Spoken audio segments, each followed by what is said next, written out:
자, 여러분 안녕하세요. 이제 16번째 강의를 시작해 봅시다. 우리가 저번 시간에 했었던 게 이제 연립상미분 방정식에서 제차상미분 방정식 부분이었었죠. 물론 그 제차 선형 연립 방정식 부분 중에서 일부분이었습니다.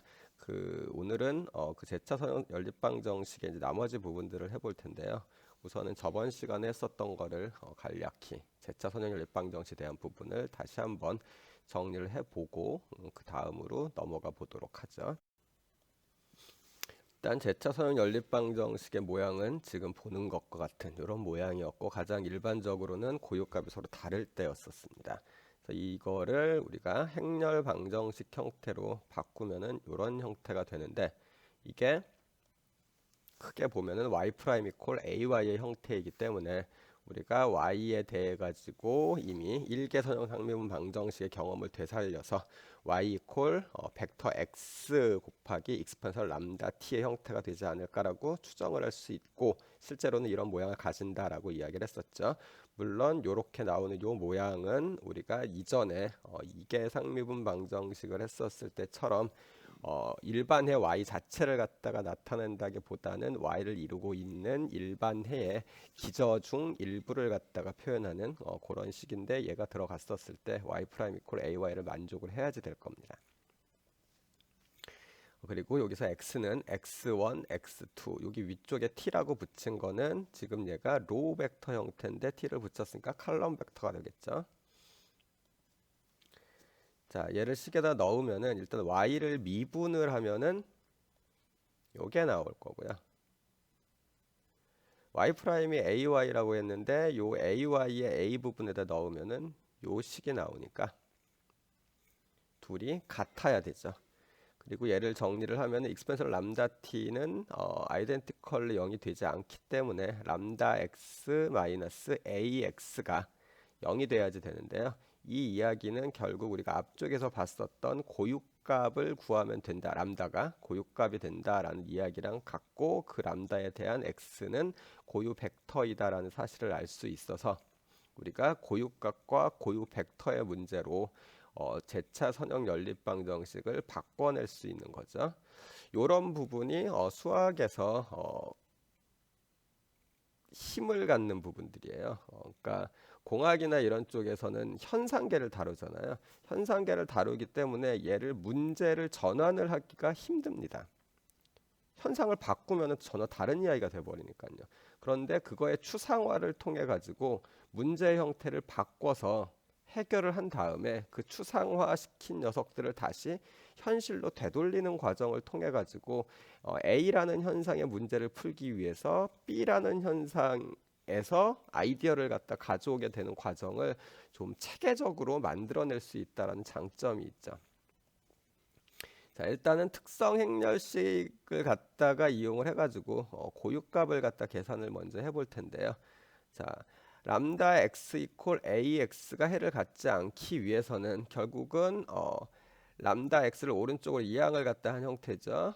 그렇게 이항을 해서 나온 행렬이 얘인데, 이 녀석이 x1, x2가 0이 아닌 상태에서 해를 가지려면 주어져 있는 행렬이 역행렬을 가지지 않아야 되고, 그러기 위해서는 행렬식이 0이어야 되죠. 그래서 행렬식이 0이 되는 람다를 갖다가 찾겠다라는 거였었는데요. 그러면은 계산을 해보면은 람다 1은 1, 람다 2는 5 해서 서로 다른 고유값을 가진다는 걸 확인할 수 있고요. 고유값 1에 대한 고유 벡터를 찾기 위해서 지금 조금 전에 봤었던 조행렬 쪽에 있는 람다에다가 집어넣어서 방정식 형태로 이제 만들어 볼 건데, 그러면은 이걸 만족해야 되니까 3x1 플러스 x2가 0이 되게끔 해주는 x1과 x2의 쌍들이요. 그걸 만족하는 벡터들은 전부 다 고유 벡터가 되는 거죠. 람다 1에 대한. 그래서 그 중에 대표적인 녀석 하나를 갖다 끄집어낸 겁니다. 그 다음에 고유 벡터 람다 2에 대한 람다 2 이퀄 5에 대한 걸 갖다 구해 보려고 하는데요. 이것도 마찬가지 방법을 쓰면, 자, 얘를 보면은 이제 1,1이라는 걸 알 수 있어 가지고 우리가 고유값과 고유 벡터를 갖다 다 알아냈으니까 얘를 이용을 해서 일반해를 갖다가 써주면 되겠죠. 이렇게 써지게 됩니다. 이 내용이 우리가 전 시간에 했었던 내용이었었습니다. 자, 그럼 계속 이어가지고 그 다음번 거를 갖다가 좀 봅시다. 그 다음번 거는 보시는 것처럼 모델링을 갖다 좀 해보는 건데요. 우리가 두 개의 물통이 있습니다. 그리고 이 T1에는 물만 있고요. 100리터. T2에는 100리터의 물과 소금이 100g이 들어있어요. 그랬을 때 T1과 T2에서 분당 10리터씩 물이 왔다 갔다 하면서 교환이 되고 있는 상황인데 시간 T가 흐르고 난 다음에 T1과 T2에 남아있는 소금의 양이 어떻게 되겠느냐라는 게 질문입니다. 자, 그럼 우선은 이거에 대해서 모델링을 해봐야 되겠죠. 이거에 대한 모델링은 우선은 T1에 있는 질문을 한 게 소금량이잖아요. 사실 이 소금량이 아닌 다른 식으로 질문을 했다고 하더라도 우리가 어떤 모델링을 할 때는 등호가 사용되는 모델링에서는 불변량이 중요합니다. 그러니까 전체 시스템이 외부에서 들어오는 게 없는 상태 내에서 변하지 않는 녀석이 무엇인지를 갖다 좀 봐야 되는데 T1, T2로 그냥 소금물이 왔다 갔다 하더라도 소금의 전체 양은 변하지 않을 거 아니에요. 그래서 그걸 이용을 해서 이퀄식을 갖다가 만들 수 있기 때문에 일단은 T1에 있는 소금량, T2에 있는 소금량들을 각각 Y1, Y2라는 변수로 지정을 해주고요. 그럼 Y1, Y2를 갖다 구하면 된다는 이야기죠. 자, Y1 프라임, 즉 T1에 있는 소금량의 변화량은 프라임이니까 변화량이 될 겁니다. 변화량은 들어오는 양에서 나가는 양을 빼주면 돼요. 자, T1에 들어오는 양은 T2에 있었던 소금량, 소금이 들어오게 되는 거죠. 근데 들어오는 소금량은 T2에 있는 소금량에 비례할 겁니다. 물이 잘 섞여 있다라고 가정을 하면 전체 100리터 중에서 10리터의 물이 들어오는 거니까 소금도 T2에 있는 양의 10분의 1이 들어오겠죠. 그게 요 식입니다. 나가는 것도 마찬가지. T1에 있는 소금량의 10분의 1이 나갈 거예요. 그래서 Y1 프라임은 10분의 1 Y2 빼기 10분의 1 Y1이 되는 거고요. Y2 프라임 쪽도 마찬가지로 쓸 수 있어요.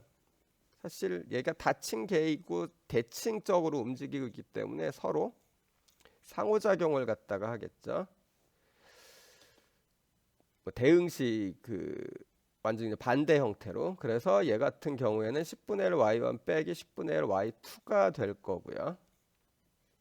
자, 요걸 근거로 해서 우리가 이제 모델링을 갖다가 해 보면은 연립방정식을 끌어낼 수 있습니다. y1 프라임 이꼴 어쩌고 저쩌고 y2 프라임 이꼴 어쩌고 저쩌고. 그리고서 여기에 정확히 초기 조건을 포함시켜 주면 되죠. 초기 조건으로서 y1 이꼴 0, 그 다음에 y2 이꼴 100 이렇게 되겠네요. 이렇게 하면은 이 부분이 실제로는 이제 주어진 현상에 대한 모델링입니다.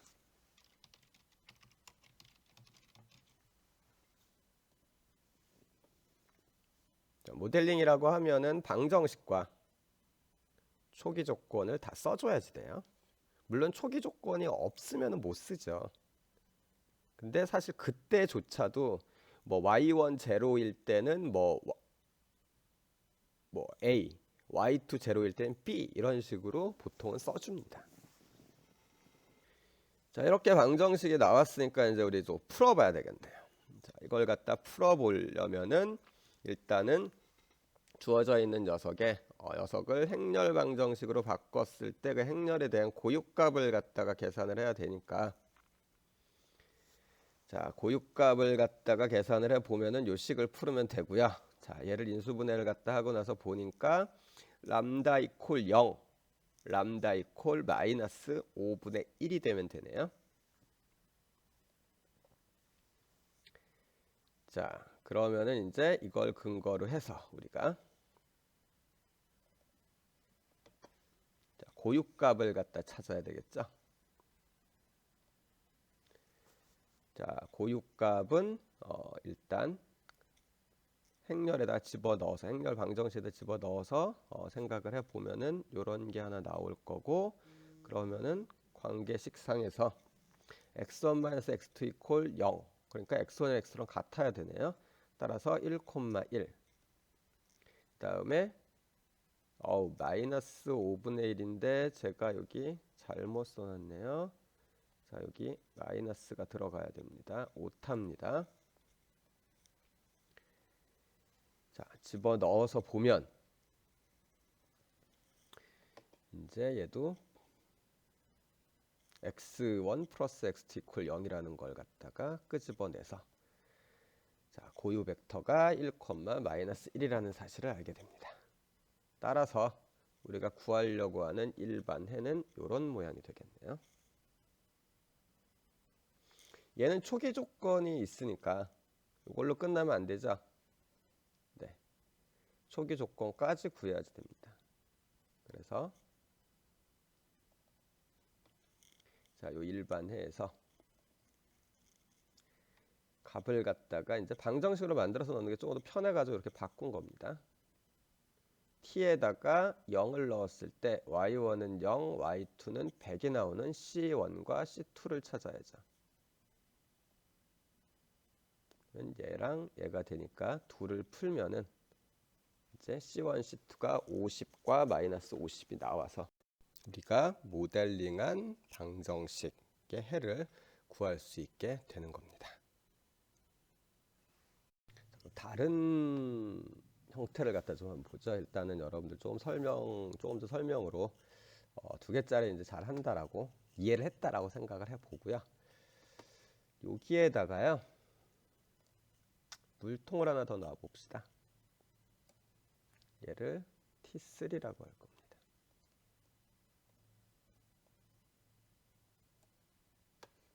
그리고서 이제 물이 T1에서 T3로 가는 것도 있고요. 그리고 T3에서 T2로 가고 있습니다. 자, 전체적으로 좀 숫자를 바꿔줘야 될 필요가 있는데, 자, T2에서는 그냥 T1으로 가고 있어요. 그리고 T1에서 T3로 분당 5리터, T3에서 T2로 분당 5리터, 그 다음에 T1에서 T2로 10이 아니라 5리터가 가고 있습니다. 자, 이렇게 되어져 있고요. 초기 조건이 그러면 이제 좀 추가돼야지 될 텐데, 자, T3요. T3에는 일단 물이 50리터가 있습니다. 그 다음에 소금 50g이 있다고 하죠.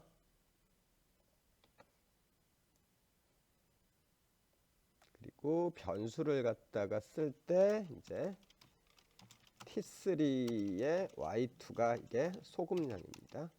Y3요. 이게 소금량. 이랬을 때 우리가 구하려고 하는 거는 이쪽 부분에 T3까지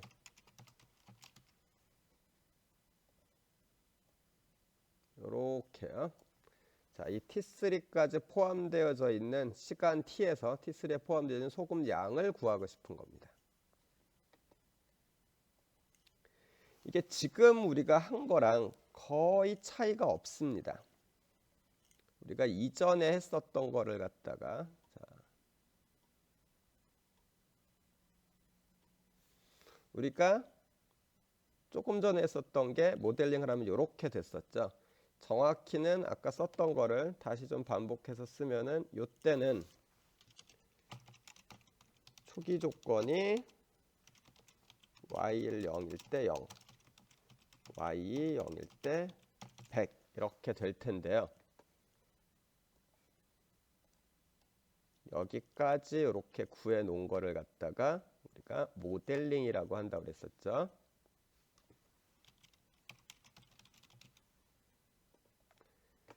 그리고 뭐 굳이 이름을 붙이자면 이게 모델링 과정이 되겠네요.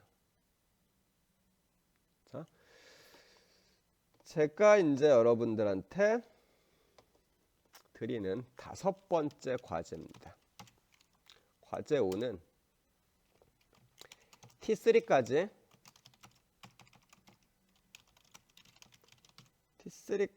포함된 모델링입니다. 이게 과정 포함. 이 정도가 되겠죠. 자, 요 부분에 대해 가지고 여러분들 모델링 하셔가지고, 그러니까 그냥 모델링한 이 모델만 띡하니 써놓는 게 아니고요. 자, y1 프라임, y2 프라임, y3 프라임이 어떻게 만들어지는지. 그러니까 뭐 지금 요거 보시는 것처럼 이렇게 한 3줄 정도만 쓰시면 됩니다. 약간 이게 달라지기는 하겠죠. 어떻게 달라질지를 갖다가 좀 잘 생각을 해보시기 바랍니다.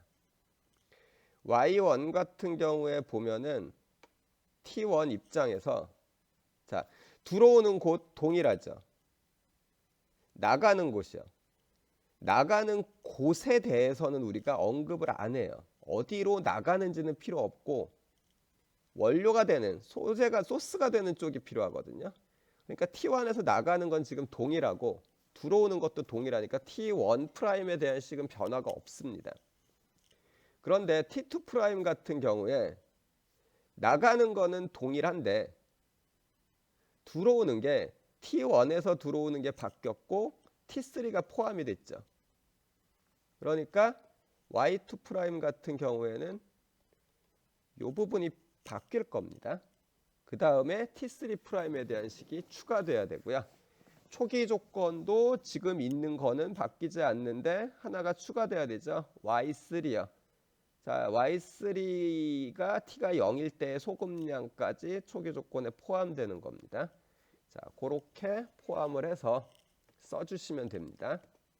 이것도 뭐 워드로 작성을 갖다가 워드로 작성을 하면은 근데 그렇게 보낸 분들이 있던데요. 아이클래스에서 제가 볼 때 직접 보지를 못하고 다 다운을 받아야 돼요. 이게 제가 해본 걸로는 PDF 정도까지는 되는데 그렇더라고요. 그래서 일단 여러분들한테 뭐 정 안 되면 워드로 작성을 하셔도 되는데요. 가능하면 PDF로 바꿔서 올리던지 아니면은 그냥 손으로 써서 이거 몇 줄 안 되니까 손으로 써가지고 사진으로 찍어서 올리셔도 됩니다.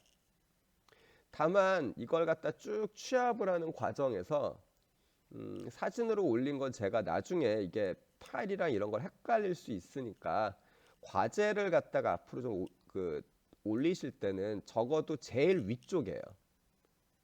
그러니까 만약 사진을 찍던 아니면 워드로 하던지 간에 제일 위에 분반, 그러니까 사진을 예로 들죠. 자, 이렇게 사진이 찍혔잖아요. 그럼 이 사진이 찍혔을 때 이 위쪽이요. 여기에 뭐 미리 써놓던 아니면 사진에다가 글씨를 갖다가 쓰던 이 안에다가 일단은 과제 번호랑 그 다음에 분반이랑 그리고 이름이 동명이인이 있더라고요. 그래서 학번까지는 꼭 쓰셔야 됩니다. 이 정도를 갖다 써서 저한테가 아니라 그 아이클래스에다가 업로드를 갖다 좀 해주시면 돼요. 그리고 문의가 좀 오는데 가끔 가다가 아이클래스가 업로드가 안 된다라고 이야기를 하는데 보통 제가 제한 시간으로 주는 게 거의 자정이라 그때는 아이클래스가 그래도 잘 운영이 됩니다. 애가 뭐 정지하거나 이러지는 않거든요. 그러니까 자정까지 해가지고 여러분들이 아이클래스에 반드시 올려주시기 바래요. 이게 올라간 시간이랑 뭐 이런 것들에 대한 데이터들을 갖다가 과제이기 때문에 좀 보관을 해야지 되거든요. 그러지 않으면은 이게 전부 다 지금 온라인상에서 왔다 갔다 하는 거라 이렇게 증빙 자료가 되기가 좀 힘들어요. 그래서 꼭 I 클래스로 올려주시기 바랍니다. 자, 과제가 뭔지 알겠죠? 일단 자, 지금 조금 전에 설명한 요 시스템에 대한 모델링하는 과정에 대해서 간단히 써가지고 저한테 보내시면 됩니다. 아니, 제가 아니라 I 클래스의 업로드를 과제 5에다가 하시면 됩니다. 자, 그럼 이제 우리 다음으로 넘어가 봅시다. 자, 이번에는 고유값을 계산을 했는데 이게 2차 방정식을 결국 푸는 거라 중근이 나올 수도 있거든요. 자, 이놈에게 중근이 나오면 어떻게 해결할 것이냐에 대한 얘기입니다. 자, 우선 주어져 있는 방정식은 지금 보시는 것처럼 y1 프라임 이퀄 4y1 플러스 y2 y2 프라임 이퀄 마이너스 y1 플러스 2y2고요. 이걸 풀기 위해서 우리가 행렬 쪽에 이제 행렬식을 갖다가 계산을 해 보면은 이렇게 나와요. 이거 행렬식 계산은 결국 행렬로 만들면은 4 그래서 1 마이너스 1 2 요 녀석에 대한 행렬식입니다. 그래서 4 마이너스 람다 1 마이너스 1 2 마이너스 람다가 0이 되는 람다 값을 구해주면 돼요.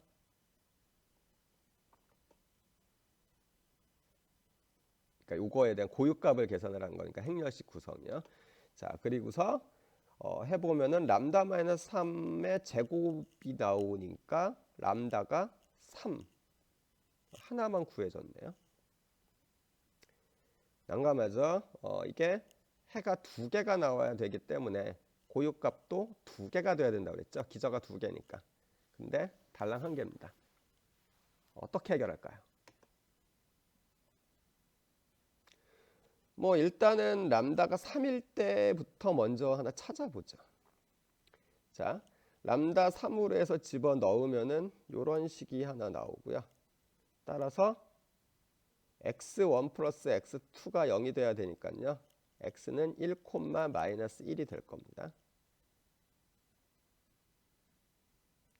자, 그러면은 y1은 한 개 구해 놓은 거는 x 익스포넨셜 3t의 형태니까요. 이렇게 구해지겠네요.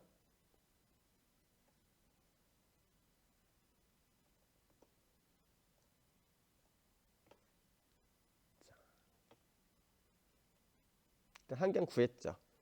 한 개 구한 다음에 우리가 다른 근을 하나 더 구하려면 어떻게 했었죠? 네, 2장에서 배웠었죠. 제일 처음에 개수내림을 이용을 합니다. 자, 개수내림을 이용을 갖다가 해서 다른 근을 갖다가 하나 찾을 겁니다. 그래서 y2를 갖다가요. 여기에서 이 앞에 붙어 있는 x는 거의 상수에 해당하는 녀석이기 때문에 개수내림을 할 땐 그 부분을 바꿔야 되겠죠. 그래서 익스포넨셜 3t에 어떤 u라는 함수가 곱해져 있다라고 보고요. 이 u는 상수가 아니라 함수입니다. u1t, u2t라는 함수고요. 이 y2를 갖다가 미분해서 이제 집어 넣어 주면은 되는데, 자, y2도 여전히 이쪽 입장에서 보면은 이 방정식 입장에서 보면은 자, y 프라임 이퀄 ay요. 이걸 갖다가 만족해야 되잖아요. 이때 a가 얘입니다. 거기에다가 그냥 미분해서 집어 넣어줘요. 이렇게 되겠네요. y2 프라임 같은 경우에는 u 프라임 익스포넨셜 3t 플러스 3ut 익스포넨셜 3t가 될 거고요. 얘를 ay2 쪽으로 바꿔가지고 보면은 이렇게 되네요. 우리가 식을 2개를 넣었죠. 얘랑 얘요. 이 두 녀석이 같다라고 놓고 이제 풀면 되겠네요.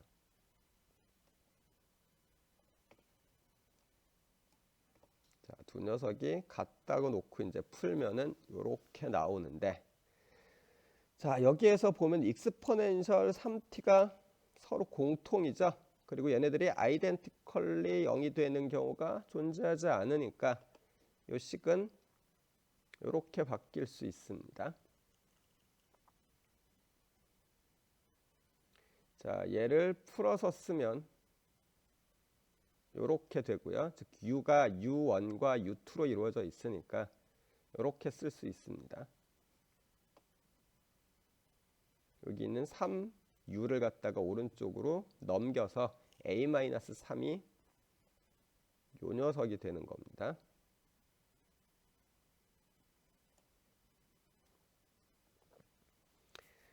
얘를 계산을 이제 곱셈을 해 보면은 요렇게 나와요. 이쪽이요.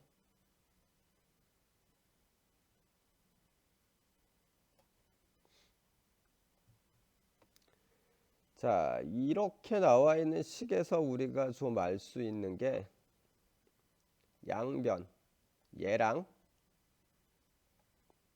얘를 갖다가 한번 서로 더해 봅시다.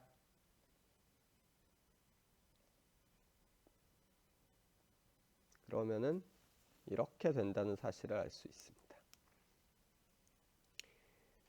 사실 뭐 더해도 되고요. 경우에 따라서는 뭐 밑에 쪽이나 위에 쪽에 적당히 숫자를 곱해서 더해주면은 항상 0이 나오게 만들 수 있어요. 왜 그러냐? 앞에 있는 아까 이 3 있죠. 3이 그냥 실수 3이 아니고 어디서 내려온 녀석이었냐면요. 저기 3이 나오게 된 이유가 이쪽에 있는 이 3이 내려온 거예요. 그럼 이게 그냥 3이 아니고 결국은 얘 아까 람다였었죠. 얘 람다가 내려온 겁니다. 고유값이란 얘기죠. 그럼 a-람다를 해서 나오게 되는 요 행렬은 역행렬이 존재하지 않고요. 그럼 ad-bc가 0이라야지 되니까 결국은 위에 줄이랑 밑에 줄, 그러니까 위에 1행과 2행이 상수배만큼 차이가 납니다. 따라서 적당히 한 행에다가 상수배를 갖다 곱해준 다음에 양쪽 위아래로 더해주면은 무조건 0이 나오겠죠. 그럼 그거에 근거해서 즉 요 역행렬을 가지지 않은 행렬에 지금 벡터를 곱한 거 아니에요. 그 녀석이 바로 얘니까 이 녀석도 마찬가지로 위쪽과 아래쪽에 적당히 숫자를 곱해서 서로 더해주면은 항상 0이 나와요. 지금과 같은 경우에는 위아래가 부호 차이만 나니까 그냥 더해준 거고요. 다른 경우에는 뭐 2배를 하거나 3배를 해서 더해주면 됩니다.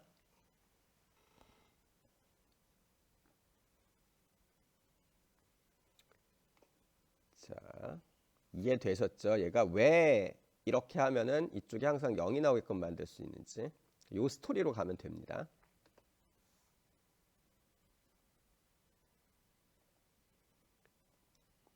자, 그리고서 요걸 갖다가 가지고서 보면 우리가 자 y1t 플러스 y2t가 어떤 상수가 된다는 걸 알 수 있죠. 왜냐면 y1 프라임 더하기 y2 프라임이 0이 되니까요. 그러면 자 y1 프라임은 이렇게 나오겠네요.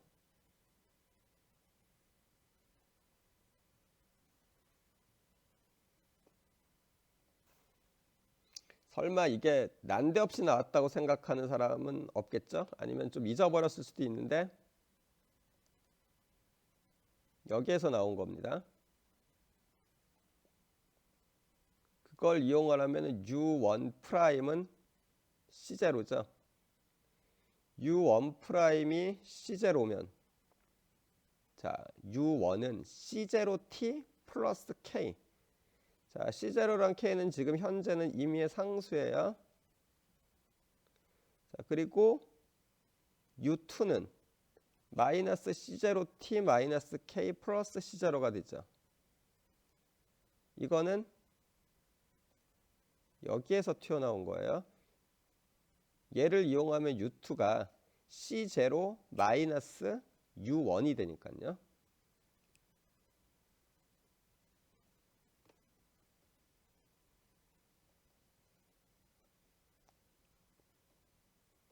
자, 이렇게 되어져 있는 걸 이제 우리 행렬 방정식 형태로, 행렬 형태로 좀 바꿔서 보면은요. U1, U2의 묶음은 요걸로 이루어져 있는 행렬은요. 자, T가 공통이니까 요게 묶이겠죠. 그래서 이게 나온 거고 K-K를 묶을 거니까 요게 나온 거고요. C0로 묶으려고 했는데 U1 쪽에 C0가 없잖아요. 그러니까 이런 식으로 0,1이 된 겁니다.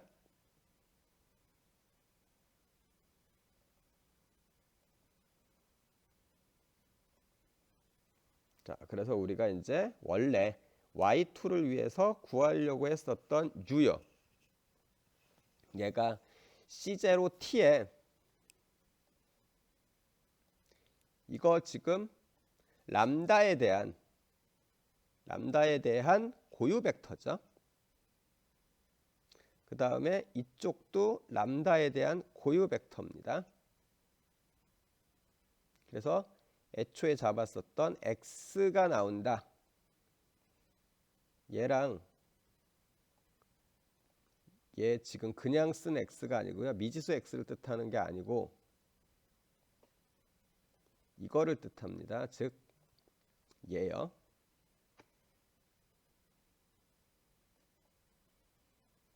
자, 근데 이 상태에서 보면은 우리가 kx 같은 경우요. 얘가 실제로는 y1이랑 중복이 일어나죠.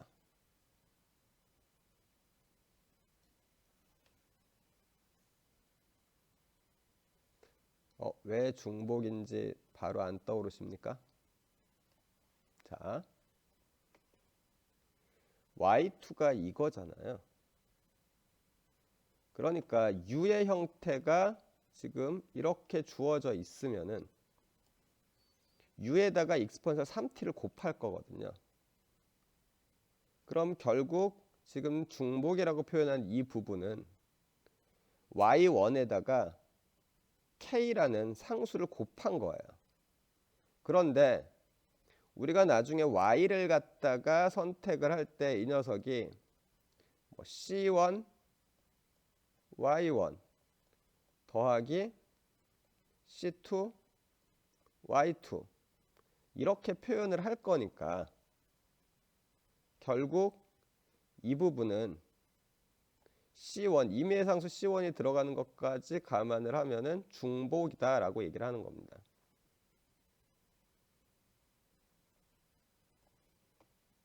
자, 그래서 U는 이런 모양을 가진다 라고 보는 게 맞겠죠. 그래서 U를 여기다가 이제 결정된 거를 exponential 3t를 곱해가지고 y2를 갖다가 우리가 써주면은 yt는 자 tx exponential 3t 플러스 01 exponential 3t 이렇게 나올 거예요. C0는 어디로 도망갔냐? 그리고 제가 아까 조금 전에 지칭을 잘못했죠. 아까 K는 얘랑 겹치는 거고요. 지금 여기 C0는 어차피 y2에 c2 나중에 곱해 줄 거니까요. 똑같은 임의의 상수가 곱해지는 거죠. 그래서 일단은 제외하고 c2만 딱 뽑아냈을 때는 이런 형태다라고 얘기를 하는 겁니다. c2가 아니라 y2를 뽑아냈을 때는요. 자, 그래서 y는 c1 1 마이너스 1 exponential 3t 플러스 c2 마이너스 1 마이너스 1 t의 exponential 3t 플러스 c2 01 exponential 3t 이렇게 나옵니다. 그런데 우리가 중근에서 봐야 될 게 이게 끝이 아닙니다. 뭐 날이면 날마다 이런 식으로 우리가 항상 다 하려고 그러면 조금 힘들거든요. 몇 가지 여기서 좀 정리를 좀 해봅시다. 그러니까 뭘 정리할 거냐? y2를 갖다가 그럼 항상 이런 식으로 잡아가지고 u를 꼭 찾아야 되느냐, 이 문제죠. u의 특정한 모양이에요. 우리가 개수내림을 갖다가 이용해서 중근 처리를 한 게 이계상미분 방정식에서 처음 해봤었는데, 그때 상수계수 같은 경우에 우리가 익스포넨셜 뭐 어쩌고 해가 나왔을 때 중근이 있으면 그냥 t만 곱해줬잖아요. 그러면 문제가 해결이 됐어요. 그런 식으로 뭐 어떻게 좀 이 u의 모양을 그때 기준으로 보면 u가 그냥 t였던 거죠. u의 모양을 좀 쉽게 알 수는 없을까라는 걸 좀 고민을 해보려고 하는데요. 여기에서는 자 전체 형태로 보면은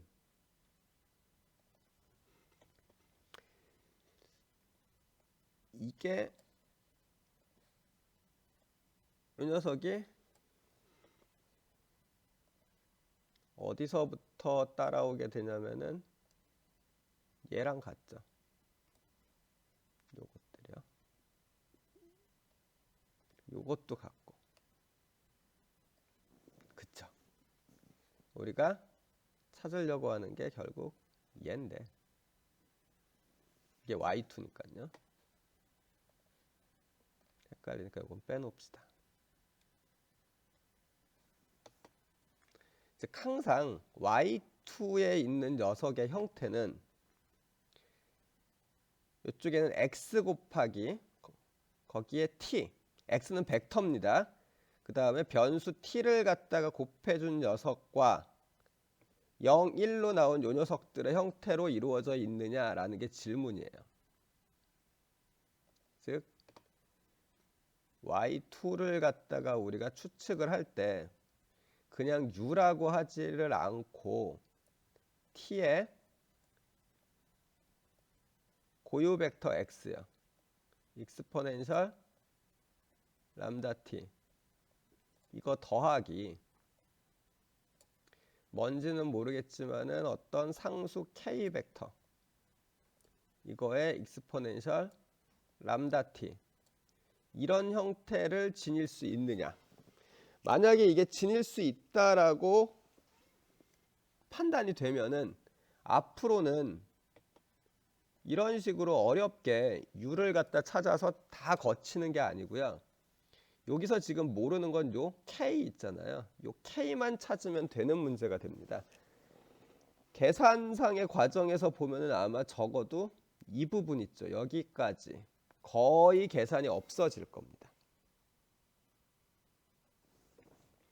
뭐 제가 이렇게 이야기를 시작한 걸로 봐서는 될 것 같죠. 일단 우리가 하려고 하는 y2의 모양이 결국은 t 그 다음에 벡터 x 그 다음에 익스포넨셜 람다 t 플러스 벡터 k t 이런 형태가 나왔으면 좋겠다 이거거든요. 그거는 좀 한번 잘 따져 봅시다. 얘 같은 경우에 저런 형태로 지금 고유 벡터가 나오게 되는 과정을 보면은 결국 여기서 결정이 난 거예요. 가장 최근 거는 자 t가 곱해지는 거 이거는 요게 되면서 필연이죠. 근데 이거는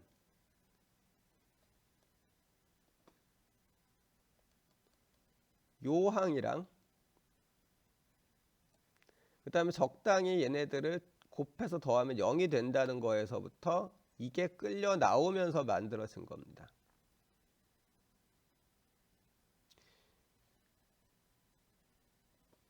요 부분은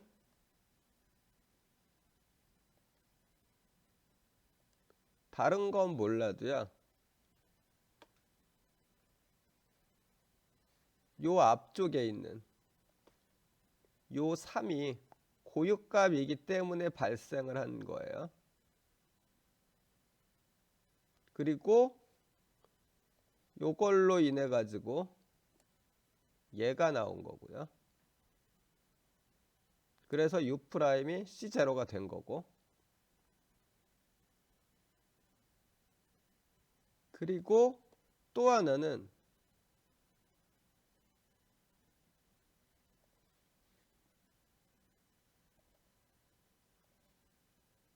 이 식이요.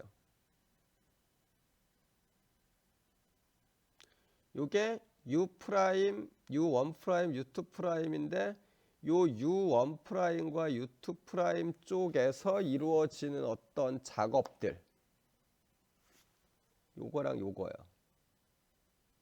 요거에 의해 가지고 얘네들이 이걸 결정을 해준 거죠. 관계식으로 보면은 요 앞에 여기에서 고유 벡터가 나오게 된 원인을 따져보면은 이쪽에서 발생을 한 겁니다. C1 더하기 C2가 C0가 되면서 넘겨주면은 결국 뭐 적분하고 뭐 이렇게 해서 나오는 거가 고유값의 형태로 앞에 상수가 떨어질 수뿐이 없게 되죠. 그러면 당연히 K도 그렇게 나오고요. 다만 이제 C0가 포함되냐, 포함이 안 되냐, 어느 쪽이 포함이 될 거냐에 대한 부분은 조금 다른 쪽 이야기가 될 거고요. 때문에 전체적으로는 항상 Y2의 모양에서는 아까 봤었던 것처럼 고유 벡터로 이루어져 있는 게 나옵니다.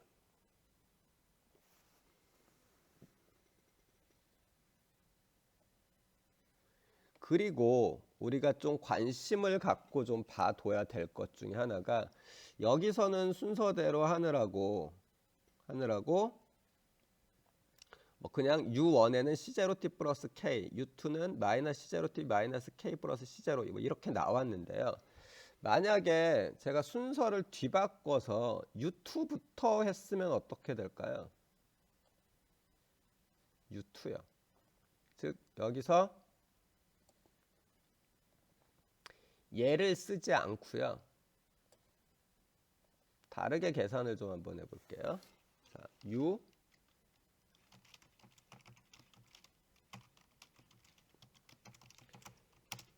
이거는 마이너스 U1 마이너스 U2이고요. 그럼 이거는 마이너스 C0가 되네요. 그쵸? 자, 그러면은 U2T는 결국은 마이너스 C0의 T 플러스 K 이렇게 나올 거고, 그럼 U1T는 어떻게 돼요? U1T는 아까 봤듯이 자 U1 플러스 U2 이게 C0니까 자 U1은 C0 빼기 U2가 되고요. 따라서 결국은 이게 이거에다가 플러스 C0T 마이너스 K 이렇게 나옵니까? 자, 네, 이렇게 나오겠네요. 그러면은 식이 어떻게 돼요? 조금 바뀌죠. U1이 C0 플러스 C0T 마이너스 K니까 자, 이쪽은 자, 요거랑 요거를 갖다가 비교를 하면은요. 자, C0를 빼내면은 이게 1 마이너스 1 T 그거는 동일하고요. 다음에 두 번째 있는 거예요. 이게 C0가 나오고 이건 빼야 되겠네요. 자, K부터 해줘야 되죠.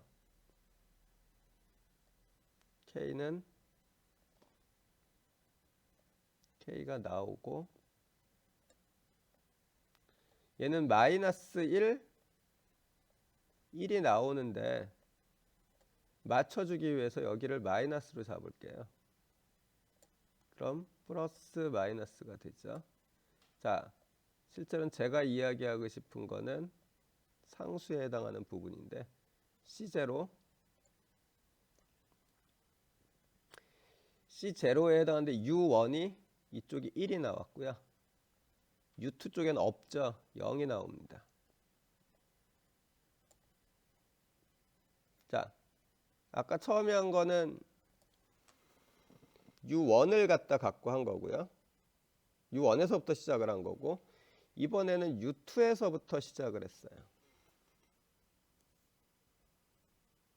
그랬더니 마지막에 있는 이 항이 달라지죠.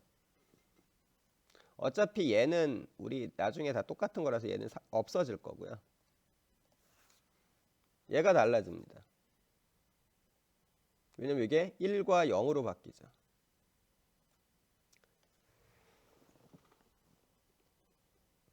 그럼 뭐 이상하지 않느냐? 왜? 다른 모양이 나오냐? 이렇게 이야기를 할 수 있는데요. 아닙니다. 이쪽에 있는 거에 붙은 게 얘고요. 이쪽에 있는 것도 붙은 게 얘죠. 이게 C1이랑 C2가 결국은 상수인지라 임의의 상수잖아요. 나중에 초기값이 정해지면 결정된 숫자가 되니까 이런 지금과 같은 일이 안 일어나겠지만은 왜냐하면 C1과 C2가 결정이 되면은 이거랑 이거 그냥 더할 거 아니에요. 그래서 값이 딱 결정돼서 나오겠지만은 그렇지 않고 임의의 상수면은 얘가 만약에 1이고 이게 2인 상황을 한번 생각해 봅시다. 여기도 2고요. 초기 조건이 있으면 결정이 되는데 초기 조건이 없다면은 여기 1과 2라는 녀석들이 지금 미지수로 임의의 상수로 표현이 되어져 있는데 여기가 1이 아니고 우리가 나중에 계산을 할 때 1이 아니고요. 1은 좀 그런데 2로 합시다. 2 여기는 3, 3이요. 잘 안 보이니까 자 실제로 나중에 계산을 하면 여기가 2, 3 이렇게 나오는 상황이라고 보죠. 그랬을 때 아까 거랑의 차이는요. 2, 3, 3이 나와야 될 상황에서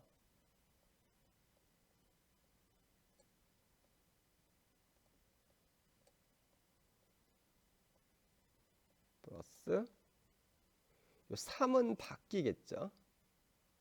3은 바뀌는데요. 3이 여기가 이게 돼야 되니까 마이너스 2가 돼야 되네요. 1이 아니라. 그러면 4개가 이쪽으로 가게 된 거죠. 아이고, 지금 계산을 잘못했네요. 자, 숫자를 좀 제가 잘못 맞춰놨는데요. 이걸 좀 바꾸고 다시 보죠. 이게 원래는 첫 번째 걸로 했었을 때는 해가 이제 나중에 초기값을 집어넣었을 때 나오는 C1, C2의 값이 2, 1, 1 이런 상황이었었다면은 이번에는 조금 바뀌는 겁니다. 여기 있는 것 중에서 얘랑 얘가 계산되면 똑같아질 테니까 이쪽에 있는 걸 하나 이쪽으로 넘겨줬다라고 생각을 하면은 여기는 1로 바뀌고요. 그 녀석이 이쪽으로 갈 거니까 그러면 얘가 1, 0에 1 이렇게 있어도 되죠.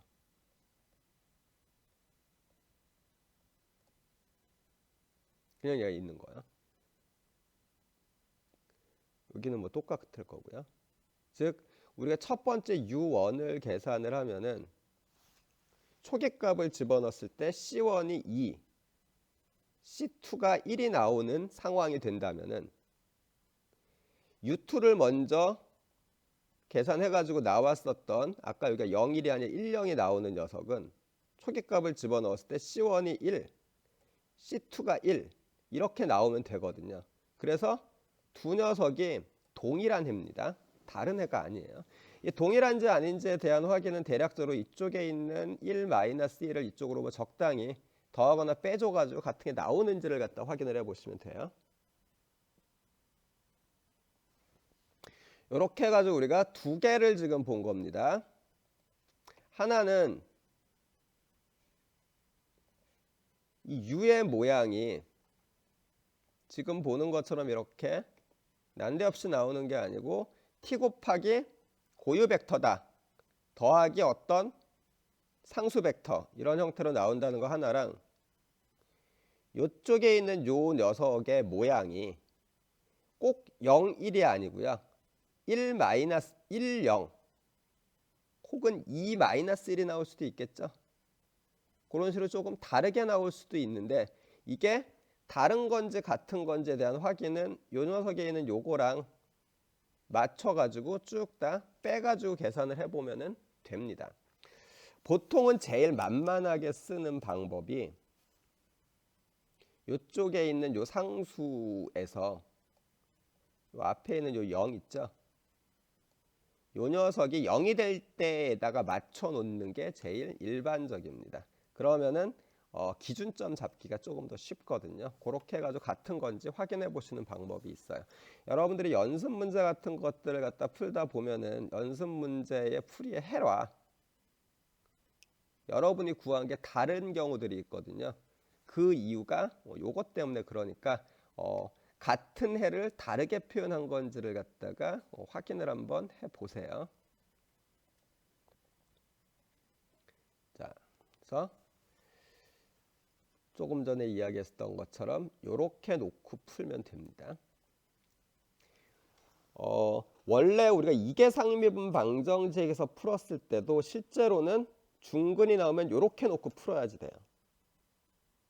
그런데 이계상미분 방정식에서는 이 x가 벡터가 아니고 어떤 상수가 되거든요. 이 k도 어떤 상수가 되고요.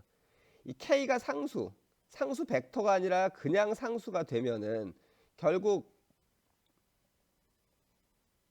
이 부분이요. 이 부분이 처음에 있는 y1이랑 같아져 버리거든요. 그래서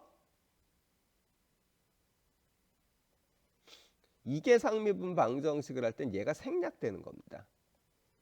그러니까 중근이면은 요것만 나온다 라고 해가지고 그냥 추가하면 되는 거였는데 이 k가 벡터면은 위랑 아래가 한꺼번에 같이 움직이니까 k 값이 1,2일 때랑 2,1일 때 이렇게 달라지게 되면은 요 녀석이 얘랑 같다고 할 수가 없잖아요. 즉 이거 전체가 이 y1과 중복된다라고 이야기할 수가 없어가지고 벡터 형태로 나오게 되는 경우에는 반드시 맞춰서 계산을 해줘야지 되는 겁니다. 어쨌든 요 모양 기억을 좀 해두시면은 계산을 하는데 좀 편할 겁니다. 그런데 우리 결국 뭐 익숙해지면은 이걸 떠올릴 수도 있겠지만은 그냥 막 풀다 보면은 잘 못 떠올려요. 그래서 조금 더 아래쪽으로서 개수 내림을 이용해서 다른 것을 찾기 위해서 뭐 이렇게 놓고 찾으면 된다라고 하는 여기에서의 일련의 과정들 있죠. 이것들을 이해해 두시면은 나중에 도움을 많이 받을 수 있을 겁니다. 자, 일단 중근에 대한 이야기는 여기까지 하고요. 다음으로 넘어가 봅시다. 자, 그 다음에 해볼 건 이제 우리 연습 문제인데 지금이 한 55분 정도 지나서 시간이 참 애매하게 남았죠. 보통 이 문제를 여러분들이 이제 처음 해보는 마당에 이게 이제 아마 중근이 나올 텐데 중분에 대한 것까지 해가지고 여러분들이 풀려고 그러면은 시간이 꽤 걸리긴 할 겁니다. 일단은 제가 지금 현재 55분 남았고요. 우리가 75분 수업이니까 이전의 문제처럼 20분을 갖다가 드리지는 못할 것 같습니다. 일단 한 10분 정도 텀을 갖다가 갖고 여러분들이 풀이를 갖다가 보시기 바라고요. 혹시 10분으로 좀 모자라시는 분들은 요거 풀이를 시작하기 전에 정지를 시킨 다음에 이제 다 풀어본 다음에 꼭 충분히 고민을 하고서 이 풀이를 갖다가 좀 보시기 바래요. 일단 지금부터 10분 뒤에 풀이는 시작하도록 하겠습니다. 그리고 금요일 날 제가 카톡에다가 단체 단톡방에다가 미리 올려놨었던 거와 동일하게 오늘 16강부터는 출석 체크를 갖다가 좀 다르게 하려고 합니다. 학생들이 좀 비효율적이고 그렇다는 의견들이 있어가지고요. 그래서 좀 의미 있는 것과 좀 효율성 있게끔 좀 하려고 좀 바꾸려고 그러는데요. 방식은 간단합니다. 그때 이야기한 것처럼 사진 찍는 걸 갖다가 좀 수정을 할 수는 없고요. 일단 여러분들 A4지를 갖다 준비를 해서 여기에 간단히 이름은 써야 됩니다. 이름 뭐 땡땡땡 그다음에 학번도 써야지 될 것 같습니다. 이름 학번 이렇게 써주시고요. 다른 거는 이제 안 써도 돼요. 그리고 이게 몇 강인지 16강 출석 뭐 이 정도를 갖다 쓰시고 지금 제가 연습 문제를 갖다 풀어보라고 했는데요. 그 연습 문제를 쭉 풀기 바랍니다. 뭐 꼭 정답일 필요는 없는데 최소한 연습 문제 풀이랑 좀 비슷해야 되겠죠. 수업을 충실히 들었으면은 어쨌든 연습 문제를 갖다가 답이 맞던 틀리던 적당한 풀이는 풀 수 있을 겁니다. 그거를 만약에 못한다라면은 실제로 우리 이 수업을 안 들은 거나 마찬가지예요. 그렇기 때문에 안 되고요. 만약에 나는 지금 이 상황에서 도저히 연습 문제를 풀 수 없겠다 싶으신 분들은 다시 처음으로 되돌아가서 혹은 책을 갖다가 보고 연습 문제 풀이를 적당히 할 수 있도록 능력을 좀 갖추시기 바랍니다. 이렇게 쭉 써서 조금 있다가 중간에 텀이 있죠. 그 텀을 10분을 드렸으니까 그 10분이 지나고 난 다음에 풀이를 시작하기 전에 사진을 갖다가 찍어서 올리시면 됩니다. 사진 찍는 방법은 여러분들 화면이 있겠죠. 여러분들 모니터 화면이 이렇게 있을 거 아니에요.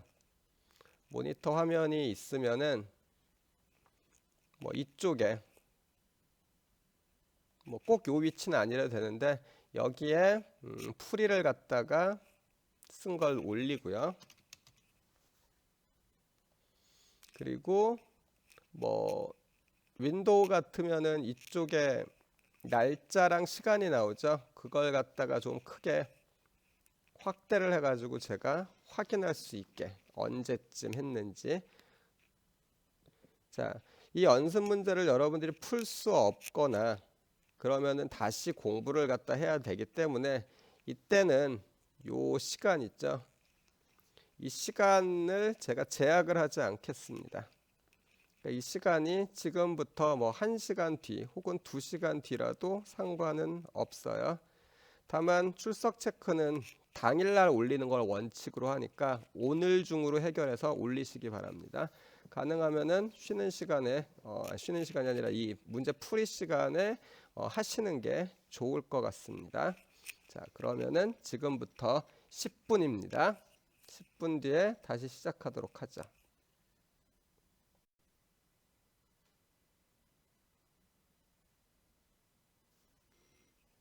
자, 그럼 풀이를 시작해 봅시다. 자, 얘를 행렬로 이제 바꿔서 표현을 해보면 이런 모양이고요. 우리가 아까 봤듯이 y' = AY의 형태입니다. 그래서 이거의 고유값을 갖다가 계산을 해 보니까 람다가 5가 되죠. 중근으로. 정말 가슴이 아파요. 좀 쉽게 살고 싶은데. 자, 그래서 집어넣어서 보면은 이게 1-1 형태로 나와가지고 x가 1,1인 즉 고유 벡터가 1,1이라는 거를 알 수 있습니다. 따라서 y1은 1,1 곱하기 익스포넨셜 5t가 되죠. 자, y1은 이런 형태로 나왔고 우리가 앞쪽에서 배웠던 이제 개수내림을 갖다가 이용을 해서 근 찾는 쪽으로 넘어가면은 y2가 xt 익스포넨셜 5t 플러스 k 익스포넨셜 5t 이렇게 표현이 된다는 얘기예요. 여기에서 이 x는 1,1입니다. 즉 고유 벡터입니다. 람다 5에 대한 고유 벡터. 따라서 우리가 여기서 찾아야지 될 거는 k만 찾으면 돼요. k 벡터만. 자, 그럼 얘를 집어넣습니다. y 프라임 구해 보고요. 그 다음에 ay2에다 집어넣으면 이렇게 나오네요. 자, 여기 있는 요 a는 우리가 구한 이거죠. 이 녀석이요.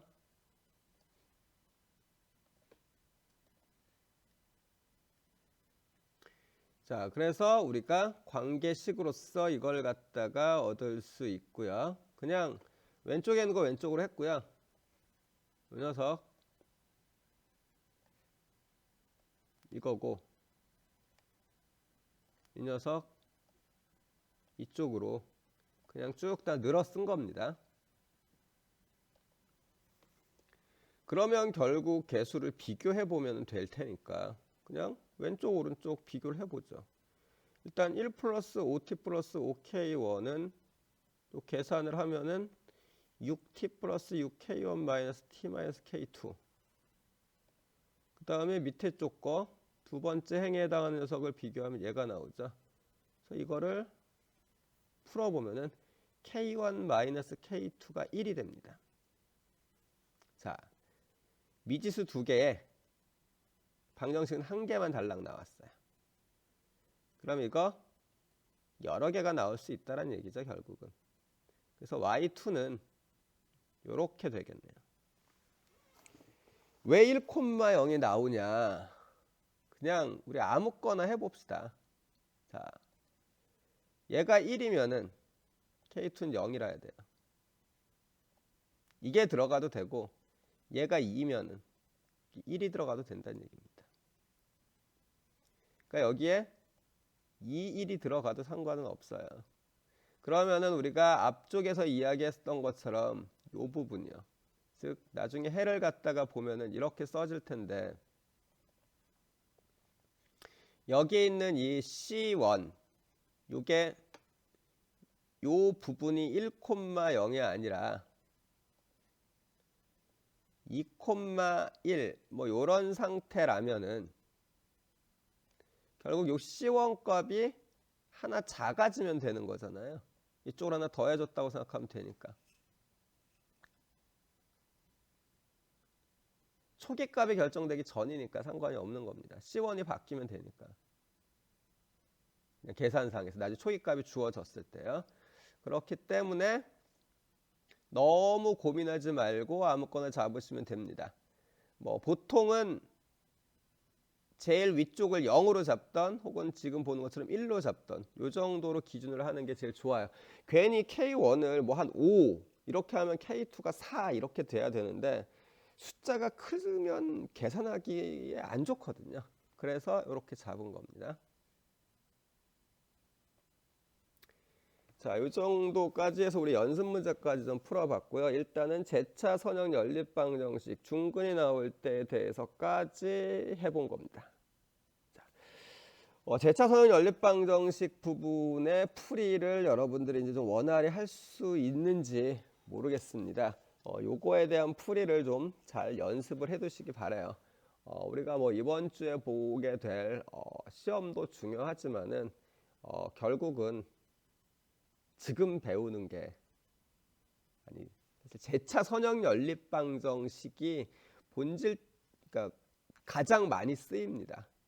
제차 그러니까 선형 연립 방정식이 미분방정식 자체를 갖다가 푸는 것들도 물론 많이 있어요. 그런데 미분 자체가 결국 연립방정식 형태로 가기 때문에요.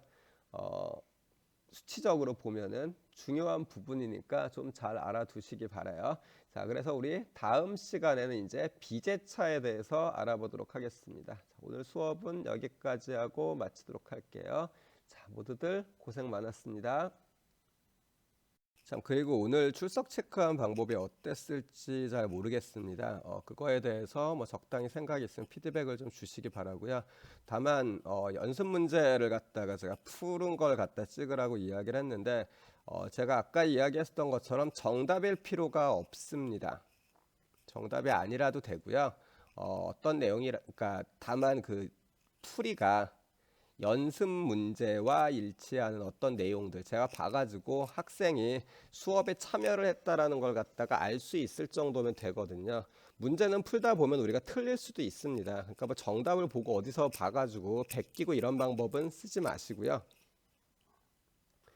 시간이 정 부족하면은 자기가 이해하는 정도 선까지만 이렇게 쭉 풀어가지고 올리시기 바랍니다.